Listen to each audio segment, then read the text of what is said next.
बहुत समय पहले की बात है। एक गांव में रामू नाम का एक किसान रहता था। रामू के पास थोड़ी सी जमीन थी और वह अपनी पत्नी और दो बच्चों के साथ खुशी खुशी जीवन व्यतीत करता था। वह हर दिन खेतों में मेहनत करता, अपने बच्चों को पढ़ाता और गांव वालों की मदद करता। लेकिन जैसे जैसे समय बीतता गया, रामू की सोच बदलने लगी। उसे लगने लगा कि उसके पास जो कुछ है वह बहुत कम है। उसे बड़े बड़े किसानों की तरह अमीर बनना था। उसके मन में लालच बढ़ने लगा। अगर मेरे पास और जमीन होती और पैसा होता तो मैं कितना सुखी होता। दाराओ एक अनोखी मुलाकात। एक दिन गांव में एक साधु बाबा आए। वे लोगों को आशीर्वाद दे रहे थे और ज्ञान की बातें कर रहे थे।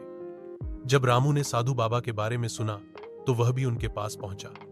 उसने साधु से कहा, बाबा, मेरी जिंदगी में सुख नहीं है।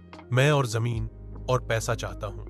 क्या आप मेरी मदद कर सकते हैं? साधु मुस्कुराए और बोले, मैं तुम्हें एक मौका देता हूं। कल सूर्योदय से पहले तुम किसी भी दिशा में चलना शुरू करना। जितनी जमीन तुम सूर्योदय से सूर्यास्त तक नाप लोगे वह सब तुम्हारी हो जाएगी।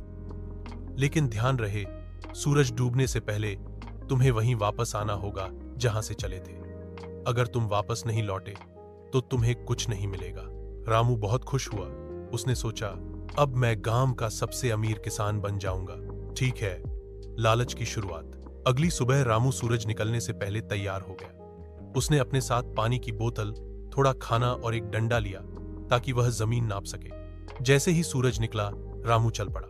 वह तेज तेज चल रहा था और अपने डंडे से जमीन नापता जा रहा था। वह सोचता, थोड़ी और जमीन ले लूं, इससे बड़ी हवेली बन सकती है। और खे